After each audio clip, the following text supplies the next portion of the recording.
শ্রীমদ্ ভগবদ গীতা চতুর্দশ অধ্যায় গুণত্রয় বিভাগ যোগের শ্লোক সংখ্যা 10 অধ্যয়ন করব। আমরা ইতিপূর্বে অধ্যয়ন করেছি এই চতুর্দশ অধ্যায়ের 1 নম্বর শ্লোক থেকে 4 নম্বর শ্লোকের প্রথম পরিচ্ছেদে আমরা আলোচনা করেছি জীবাত্মার মুক্তি ও বন্ধন সম্বন্ধে। 5 নম্বর শ্লোক থেকে 9 নম্বর শ্লোক পর্যন্ত আমরা আলোচনা করেছিলাম এই গুণ সমূহ শুদ্ধ জীবাত্মাকে কিভাবে বন্ধনে আবদ্ধ করে। আজকে আমাদের তৃতীয় পরিচ্ছেদ শুরু হচ্ছে এই অধ্যায়ে, যেখানে বর্ণনা করা হচ্ছে যে 10 নম্বর শ্লোক থেকে 13 নম্বর শ্লোক পর্যন্ত যে গুণের প্রাধান্য শনাক্তকরণ, মানে এই গুণ জীবের উপরে, আত্মা মানে জীবের উপরে কিভাবে কম্পিটিশন করে। যেরকম আমরা পূর্ববর্তী শ্লোকে আলোচনা করেছি যে সত্যগুণের কিছু লক্ষণ, রজগুণের কিছু লক্ষণ, তমগুণের কিছু লক্ষণ। তাহলে কেউ হয়তো প্রশ্ন করতে পারে, আচ্ছা এই এক একটা গুণের ক্রিয়া কি এক একজন ব্যক্তির উপর পড়ে, নাকি আমরা তো দেখি আমাদের জীবনে, আমরা যখন সত্যগুণের আলোচনা করলাম তখন সত্যগুণেরও কিছু প্রভাব আমাদের ভিতরে আমরা দেখতে পেয়েছি। ভগবানের নাম জপ করতে ভালো লাগে, ভালো বিষয়ে মানে চিন্তা ভাবনা আসে মনের মধ্যে, জ্ঞান অনুশীলনের ভাবনা আসে। আবার যখন রজগুণের আলোচনা করেছি, তখন রজগুণের বিষয়ে যখন আলোচনা করেছি তখন আমরা দেখেছি না, রজগুণেরও প্রভাব আমার ভেতরে রয়েছে। আবার তমগুণের আলোচনা যখন করেছি তখন দেখেছি তমগুণও আমার ভেতরে ক্রিয়া করছে। তাহলে আমি কোন গুণের, রজগুণে, তমগুণে না সত্যগুণে? তো এখানে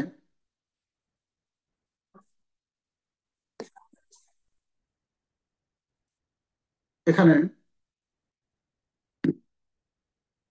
ভগবান 10 নম্বর শ্লোকে বলছে, আমরা শ্লোকটা অধ্যয়ন করি।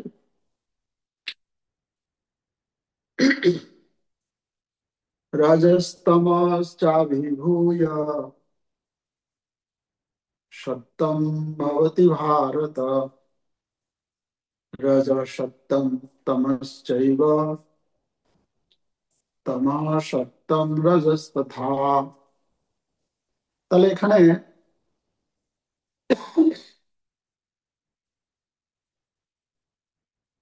অনুবাদ, হে ভারত, কখনো রজ ও তমগুণকে পরাভূত করে সত্যগুণ প্রবল হয়, কখনো সত্য ও তমগুণকে পরাভূত করে রজগুণ প্রবল হয়, এবং সেভাবেই আবার কখনো সত্য ও রজগুণকে পরাভূত করে তমগুণ প্রবল হয়।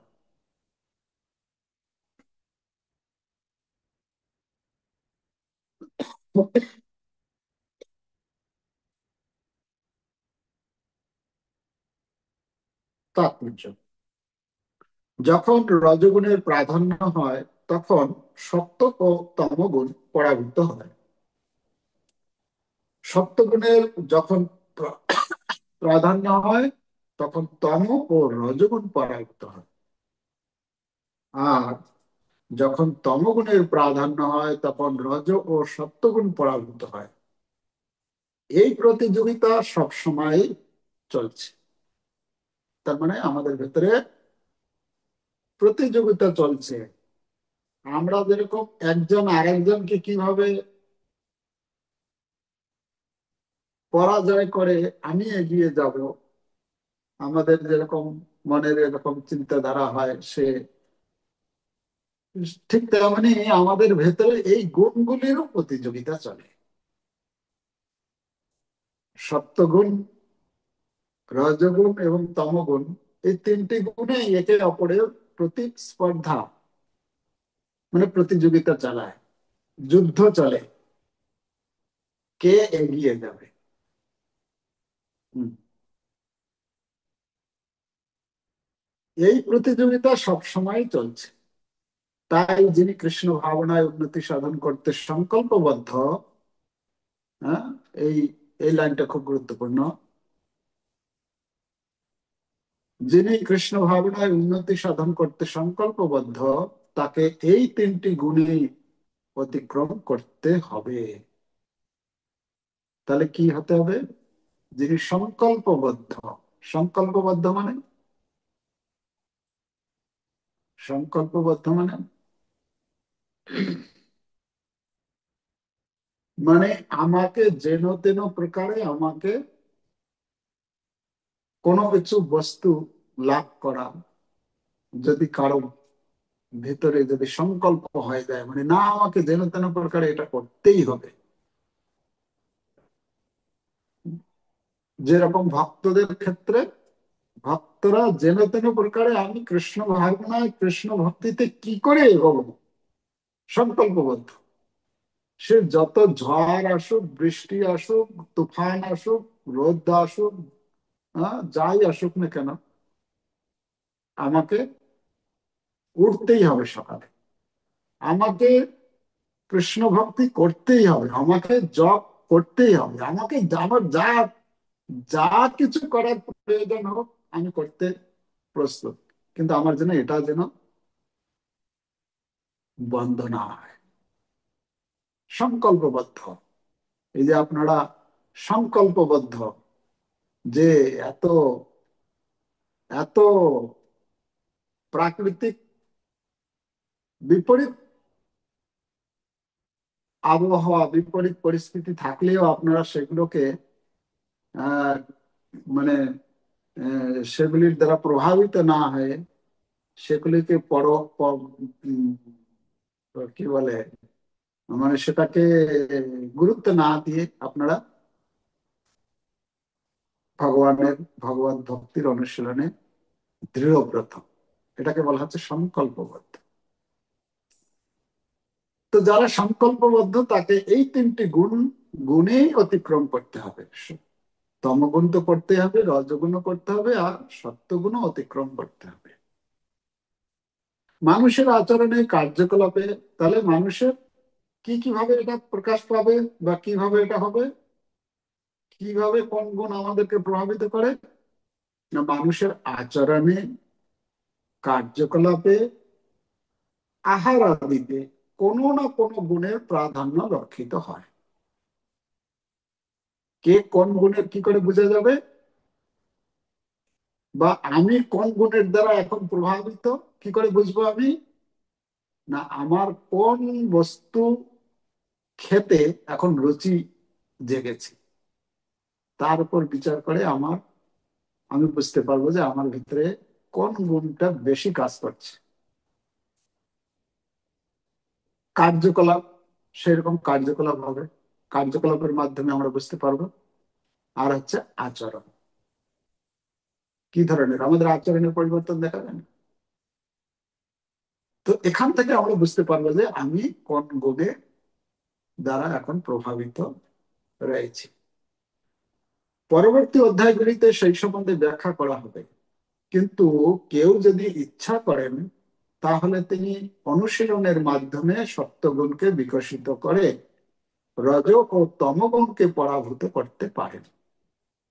তেমনি রজগুণকে বিকশিত করে সত্য ও তমগুণকে পরাভূত করা যায়, বা তমগুণকে বিকশিত করে সত্য ও রজগুণকে পরাভূত করা যায়। যদি আপনি তমগুণকে বৃদ্ধি করতে চান আপনি করতে পারবেন। আমরা যদি রজগুণকে বৃদ্ধি করতে চাই তা করতে পারবো। আমরা যদি সত্যগুণকে বৃদ্ধি করতে চাই তাও সম্ভব। সেটি অনুশীলন সাপেক্ষ। আচ্ছা, যদিও প্রকৃতিতে এই তিনটি গুণ রয়েছে, তবুও দৃঢ় সংকল্পবদ্ধ হলে, আবার এই দৃঢ় সংকল্প কথাটা আসলো দেখো। হ্যাঁ,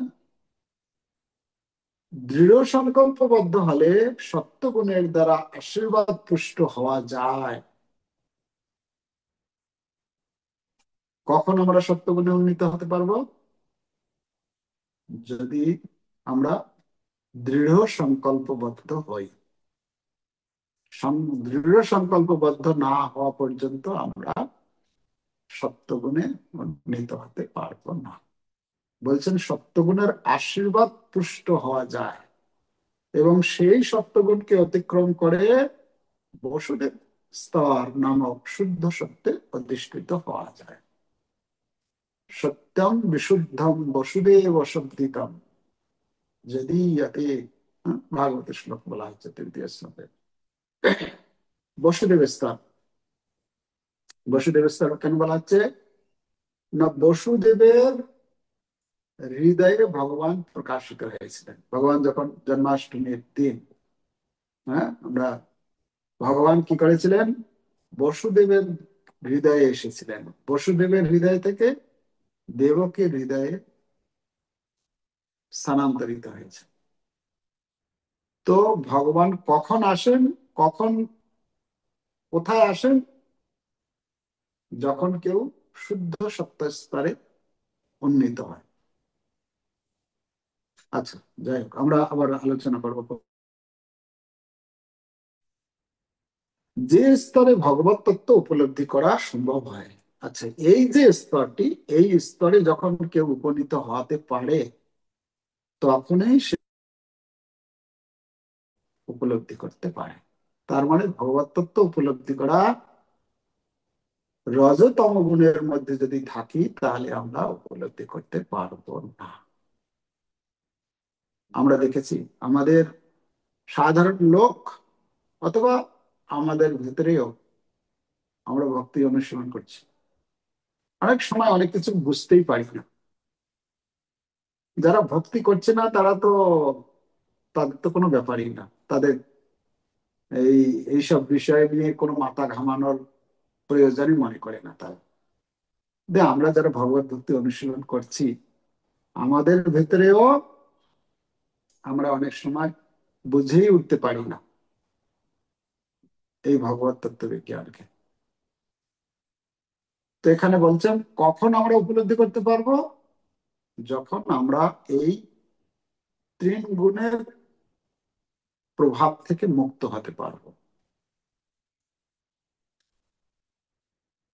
রজতম গুণের মধ্যে থাকলে তো কিছুই বুঝতে পারবো না। রজতম গুণের স্তরটি হচ্ছে পশু স্তর। মানুষের মধ্যে প্রকাশিত বিশেষ বিশেষ আচরণের মাধ্যমে বোঝা যায় কোন মানুষ কোন গুণে অধিষ্ঠিত। তাহলে একজন ব্যক্তিকে দেখলে বোঝা যাবে যে কোন মানুষ কোন গুণে অধিষ্ঠিত রয়েছে। এখানে আমরা শ্লোকে পাচ্ছি, রজস্তম চাবিভূয় সত্যম ভবতি ভারত। ভারত, ভারত বলে সম্বোধন করেছেন অর্জুনকে এখানে ভগবান। হে ভারত, ভগবান বলতে চাইছেন যে তুমি হচ্ছ ভরতের বংশজাত, তাই তোমাকে ভারত বলে সম্বোধন করা হচ্ছে। সেই ভরত মহারাজ কি রকম ছিলেন? সেই ভরত মহারাজ এরকম ব্যক্তি ছিলেন যিনি ছোট্টবেলাতে বনের বাঘ, সিংহ, হাতিকে ধরে নিয়ে আসতেন, এসে গাছে বেঁধে রাখতেন, আর তার উপরে চড়তেন, তাদেরকে শাসন করতেন, কন্ট্রোল করতেন, নিয়ন্ত্রণ করতেন। তো হে অর্জুন, সেই ভারত বংশে তোমার জন্ম, তুমি ভারত, তো তুমিও কি করো? এই সত্য গুণের পিঠের উপর চড়ে এই রজতম গুণকে তুমি পরাভূত করো। ঠিক আছে, তুমি হচ্ছে ভারত বংশজ। তো এখানে বলা হচ্ছে রজ সত্যম তমশ্চৈব তম সত্যম রজস।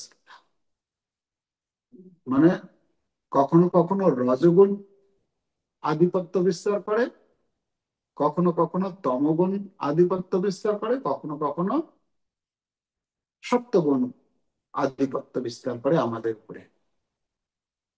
আপনারা কি কখনো এটা খেয়াল করেছেন, অনুভব করেছেন যে আমার ভেতরে এখন সত্যগুণ প্রভাব বিস্তার করেছে, বা আমার ভেতরে এখন রজগুণ প্রভাব বিস্তার করেছে? কি করে বুঝতে পারবেন? কি করে বুঝতে বোঝা যাবে? না, রুচি অনুসারে সেই সময় আমার কি রুচি, কোন কাজে রুচি আসছে, কি জিনিস খেতে বেশি পছন্দ হচ্ছে, তাই না? সেটা একটা, এটা একটা দিক, মানে আমার ভেতরে কোন গুণটা বেশি প্রভাব ফেলেছে। এখন কথা হচ্ছে, যেরকম আমরা এটা উদাহরণ যদি দেখি, ভাগবতমে অজামিলের উপাখ্যান আছে। অজামিল, অজামিল কি ছিল? সে ব্রাহ্মণ কুলে জন্মগ্রহণ করেছিল। সে ব্রাহ্মণ বালক, ব্রাহ্মণ, ব্রাহ্মণের সন্তান। সে সাত্বিক, সে পূজা করত, মন্ত্র আদি উচ্চারণ, যজ্ঞ, হ্যাঁ, ইত্যাদি সবকিছু করত। কিন্তু একদিন ফুল তুলতে গিয়ে কি হয়ে গেল, একটা দৃশ্য দেখলো। কি দৃশ্য দেখলো? না, একটা নিচু নিচু শ্রেণীর লোক একজন বেশ্যার সঙ্গে আলিঙ্গন করেছে। তো আলিঙ্গনাবদ্ধ অবস্থায় দেখে তার ভিতরে ক্রিয়া করতে শুরু করে।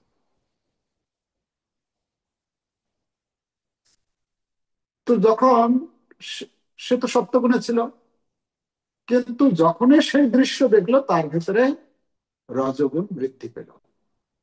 রজগুণ যখন বৃদ্ধি পেল তখন তার মনের মধ্যে ইচ্ছা হলো, না, আমিও এই আলিঙ্গন।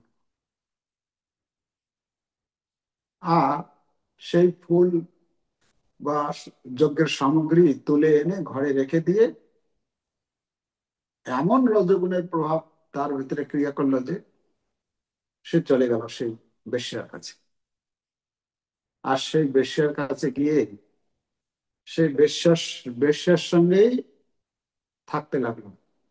এমনকি বলা হচ্ছে পরবর্তীতে সেই তার যে সুশীলা স্ত্রী ছিল ঘরে, সেই সুশীলা স্ত্রীকে ত্যাগ করে দিল,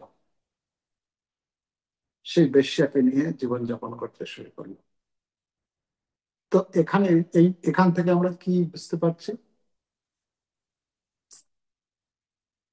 যে গুণের বস্তু, যে গুণের বিষয়, যে গুণের দৃশ্য আমরা দর্শন করব, তার দ্বারা প্রভাবিত হয়ে সেই গুণের পরিমাণ প্রভাব আমার ভেতরে বিস্তার করবে, বা তার দ্বারা আমি প্রভাবিত হব। এখানে আমরা দেখছি যে সপ্তগুণে ছিল, সাত্ত্বিক ব্রাহ্মণ, কিন্তু একটা দৃশ্য দেখলো, কি? রজগুণের দৃশ্য। এই রজগুণের দৃশ্য দেখেই তার ভিতরে রজগুণ ক্রিয়া করবে। তো আমরা আমাদের জীবনে খাওয়ার বস্তু হতে পারে, এক জায়গায় হয়তো দেখা যাচ্ছে যে তেলে ভাজা, তেল মশলা আদি রান্না করা আছে, আর এক জায়গায় মানে তেল মশলা ছাড়া, হ্যাঁ, রান্না করা আছে। তো একজনকে যদি ছেড়ে দেওয়া হয় যে আপনি দুইটার মধ্যে বেছে নিন কোনটা, তো কোনটা আমার পছন্দ, বা কোন কোন জিনিসটি খেতে আমি পছন্দ করি, এখান থেকে আমি বুঝে নেব যে আমার ভেতরে কোন গুণটা বেশি তার প্রভাব বিস্তার করেছে। খাওয়ার মাধ্যমে, দেখার বস্তু, দেখার বস্তুর মাধ্যমে তো একটা হচ্ছে নিজের থেকে দেখে পছন্দ করা, আর একটা হচ্ছে দৃশ্য। আমার ভেতরে হয়তো সেই গুণটা মানে এখন নেই, কিন্তু সেই দৃশ্য দেখে আমার ভেতরে সেটা ক্রিয়া করবে। তো এই জন্য আমরা দেখি না ওই যে কোন কোন মন্দিরের গেটে বাইরে ওই থাকে তিনটে বান্দর, তিনটে বানর আছে। একটা বানর কি করেছে, দুইটা কানকে বন্ধ করে রেখেছে। একটা বানর মুখটাকে বন্ধ করে রেখেছে। আর একটা বানর চোখ দুটো বন্ধ করে রেখেছে। আর নিচে লিখে দিয়েছে, কু দেখিব না, কু শুনিব না, মানে কানে কু শুনিব না, কু দেখিব না, যে দুইটা চোখ বন্ধ করে আছে, মানে এরকম কোন বস্তু দেখবো না যেটা আমার স্বাভাবিক যে কৃষ্ণ ভাবনা থেকে আমাকে দূরে সরিয়ে নিয়ে যায়। কু দেখিব না। আর আর কি, কু বলিব না, মানে এরকম কিছু কথা বলবো না যে কথা আমাকে, আমার মনকে দূষিত করে, কৃষ্ণ ভাবনা থেকে আমাকে দূরে সরিয়ে নিয়ে যায়, এরকম কথা আলোচনা করবো। কু দেখিব না, কু শুনিব না, কু বলিব না। তো এখানে এখানে আমরা দেখতে পাচ্ছি দৃশ্য, আমাদের চারপাশে যে দৃশ্য, দৃশ্য দেখেও তার দ্বারা আমরা প্রভাবিত হই। যখন আমরা রজগুণের দৃশ্য দেখব, তো তা আমি আমি তখন আমার ভিতরে রজগুণ বৃদ্ধি পাবে। যখন আমি তমগুণের কিছু বস্তু দেখব, দৃশ্য দেখব, তখন তমগুণের দ্বারা প্রভাবিত হব। আর খাওয়ার মাধ্যমে, যেরকম আপনি যদি সাত্বিক আহার করেন, তাহলে কি হবে, সত্ত্বগুণের বৃদ্ধি পাবে। হ্যাঁ, খাওয়াটা হচ্ছে এই কৃষ্ণ ভাবনামৃত জীবনে খাওয়াটা খুব গুরুত্বপূর্ণ। খাওয়াটা কেন, আহার শুদ্ধ, সত্য শুদ্ধ। হ্যাঁ, আহার শুদ্ধ, সত্য শুদ্ধ। আহার যদি আমাদের শুদ্ধ হয়, তাহলে সত্তা, সত্তা মানে হচ্ছে ভাবনা, ভাবনার শুদ্ধিকরণ হবে। এখন আমার ভেতরে হয়তো আপনি অনেক সময় লক্ষ্য করবেন, কোনো কোনোদিন কোন বস্তু খাচ্ছেন, সেই রকম কিন্তু আপনার মনের মধ্যে চিন্তাধারা আসবে, সেই রকম ভাবনা আসবে। আসলে এটা হয়, ক্রিয়া করে। আহার শুদ্ধ, সত্য শুদ্ধ, সত্য শুদ্ধ, ধ্রুবা স্মৃতি। যখন আমার সত্তার শুদ্ধিকরণ হবে, তখন ধ্রুব স্মৃতি মানে ভগবত চিন্তন হবে। আমি তখন স্বাভাবিক চিন্তন করতে পারবো। হ্যাঁ, খারাপ কিছু চিন্তা আসবে না আমার ভিতরে। আর সত্তা শুদ্ধি হলে ধ্রুবা স্মৃতি হবে। আর ধ্রুবা স্মৃতিতে কি হবে, এটা হচ্ছে কৃষ্ণ ভাবনা অমৃত। তো এই জন্য এটা শুরু হচ্ছে কোথা থেকে, আহার থেকে। আমি কি আহার করছি, তাই না? তো এই জন্য আমাদের বলছেন, আ- আমাদেরকে কি আহার করতে হবে, কৃষ্ণ প্রসাদ। কৃষ্ণ প্রসাদ ব্যতিরেকে যাতে আমি অন্য কিছু না খাই, তাই না? তো আমাদের প্রপাদ এই জন্য দিয়েছেন, প্রসাদ বানা, প্রসাদ বানিয়ে সুন্দর সুন্দর পদ প্রভুপাদ নিজে বানাতেন আর খাওয়াতেন ভক্তদেরকে। আপনারাও সেটা অনেক ভক্তরাই করছেন, যারা করছেন না তারাও ভালো ভালো পদ রান্না করবেন, হ্যাঁ, বিভিন্ন সুন্দর সুন্দর করে রান্না করবেন, নিজে পাবেন এবং আপনার চারপাশে যারা আছে আপনার আপনার সাধ্য অনুসারে তাদেরকে প্রসাদ খাওয়াবেন। প্রসাদের মাধ্যমে তারা কৃষ্ণ ভাবনায় যুক্ত হবে। আমরা এই প্রভুপাদের জীবনে একটা ঘটনা দেখতে পাই। প্রভুপাদ লীলামৃতে রয়েছে, প্রভুপাদ যখন বিদেশে প্রচার শুরু করলেন, লোয়ার ইস্ট সাইডে, আমেরিকায়, তো সেখানে প্রভুপাদ, প্রভুপাদের যে শিডিউলে ছিল, প্রভুপাদ বই টাইপরাইটারে তিনি লিখতেন, জব করতেন, মর্নিং ওয়ার্কে যেতেন, আর ক্লাস দিতেন। তো তার মধ্যে একজন, যার নাম ছিল ডেভিড। এই ডেভিড দেখতে খুব লম্বা চওড়া ছিল। মানে প্রভুপাদ প্রভুপাদকে খুব ফলো করতো, মানে প্রভুপাদের কাছে থাকতো। ধীরে ধীরে ধীরে ধীরে সে প্রভুপাদকে ছাড়া আর কোথাও যেত না। প্রভুপাদ যা বলতেন সে তাই করতো। এভাবে চলতে থাকলো।